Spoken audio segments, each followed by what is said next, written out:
تیز خوشبو لگانے والی عورت ڈبل گناہ کی مستحق ہوتی ہے، کیونکہ اس نے مردوں کو اپنی طرف متوجہ کرنے کا سامان پیدا کر دیا۔ دسترخوان سے گری ٹکڑے کو اٹھا کر کھانے والا کبھی جنون اور جذام کی بیماری میں مبتلا نہ ہوگا۔ باوضو رہنے سے رزق اور عمر میں اضافہ ہوتا ہے۔ ہر جمعہ کو صدقہ دینے سے والدین عذابی قبر سے محفوظ رہتے ہیں۔ سب سے مقبول ترین وظیفہ استغفار ہے۔ اگر آپ دھوکہ دہی کی مزاحمت نہیں کرتے تو آپ خود بھی دھوکے باز ہے۔ کبھی بھی اپنی کسی بات سے پیچھے نہ ہٹے، کیونکہ ایسا کرنے سے آپ لوگوں میں اپنا اعتماد کم کرتے ہیں۔ اگر کوئی آپ کی مدد کرتا ہے تو اس کو شکریہ ضرور بولے۔ یہ الفاظ چہرے پر مسکراہٹ لاتا ہے اور آپ کی اچھی تربیت کو ظاہر کرتا ہے۔ کبھی بھی کسی معاملے میں خود کو دوسروں سے کم نہ سمجھے۔ یہ لوگوں میں احساس کمتری اور ڈپریشن کا سبب بنتا ہے۔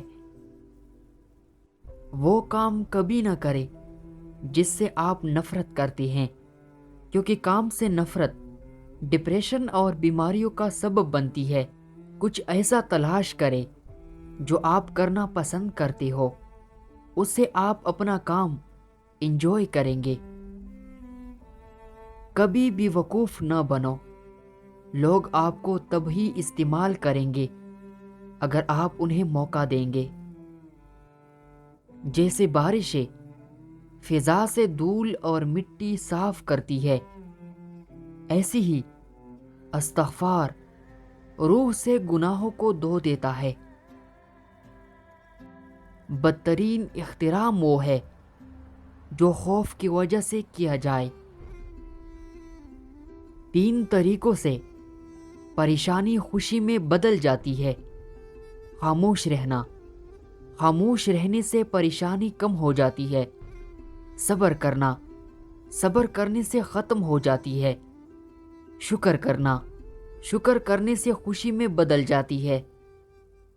جہالت ایک قسم کی موت ہے اور جاہل لوگ چلتی پھرتی لاشیں ہیں۔ مصیبت کے وقت گھبرا جانا مصیبت سے بڑی مصیبت ہے۔